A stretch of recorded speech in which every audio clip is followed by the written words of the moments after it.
On this top story. From Washington, D.C. also joining us now is Kadir Ustun. He is the Executive Director of the SETA Foundation. Kadir, thank you so much for your time for TRT World. Now, do you think Turkey will overcome this S-400 crisis with the U.S.?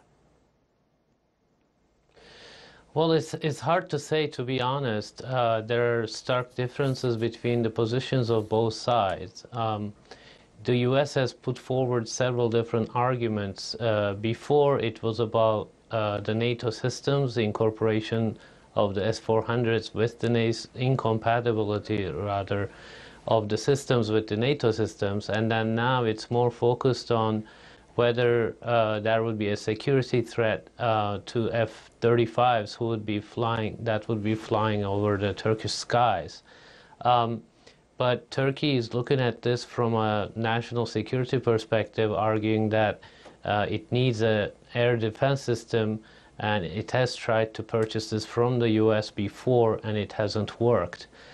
These positions are starkly different, and it's not clear how they can be resolved. There is obviously a path where the U.S. would accept it as more of a technical issue of whether they would endanger F-35 systems and would work with Turkey and rely on Turkish assurances through the establishment of some sort of technical committee. And on the political side, they would still continue to involve Turkey in the F-35 systems. But as we heard yesterday, Pentagon kind of froze that process. There's also the pressure from Congress on this. So it's not very clear that we can find a middle ground easily without modifications on the positions of both sides. Now, Kadir, one F-35 jet has recently been delivered to the control of Turkey for training, and another one will be delivered tomorrow. Now, Pentagon keeps the process working, but Congress is not on board with this.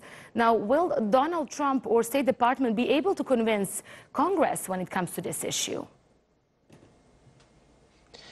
Again, there is some political willingness on the part of the White House that they want to work with Turkey. They want to overcome these issues.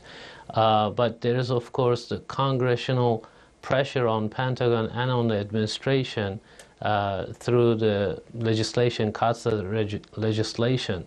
The Pentagon and White House would have to provide the Congress with some assurances that these systems will not be endangered by or threatened by S-400s based in Turkey, and they would have to make a national security argument about how involving Turkey and keeping Turkey in the F-35 program would be in the U.S. national interest as well. And as I said, President Trump does want to work with Turkey on a variety of issues, including Syria. As you remember, several months ago, there were really serious disagreements over northern Syria. They haven't disappeared, but they are coordinating. They're working on the ground towards building a safe zone in northern Syria, and they're trying to reassure Turkey's security concerns. They're trying to take care of them. So a similar path could transpire between U.S. and Turkey over the S-400s and F-35s. Let's hope that happens and U.S.-Turkey relationship gets on a better track.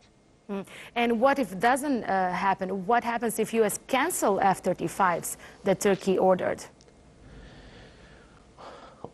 Well, that would be again, let's not go that far, but it would be a serious crisis, which over the past several years, Turkish-American relationship hasn't been free of such serious crises, both because of regional issues and bilateral issues.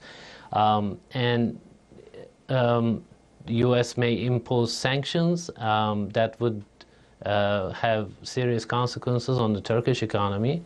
But as we know by now, Turkish leadership has been sort of adamant on certain issues, wouldn't back down. And if we see the same thing play out, the Turkish-American relationship would be damaged and Turkish economy would be damaged. But at the end of the day, it's a sovereign decision, sovereign Turkish decision to make that. So I don't think it will go that far. I want to say that, underline that. I don't think immediately we're going to see a breakdown in the relationship, but there is quite a bit of diplomacy that needs to be done, and hopefully that will happen in the next few months. Okay.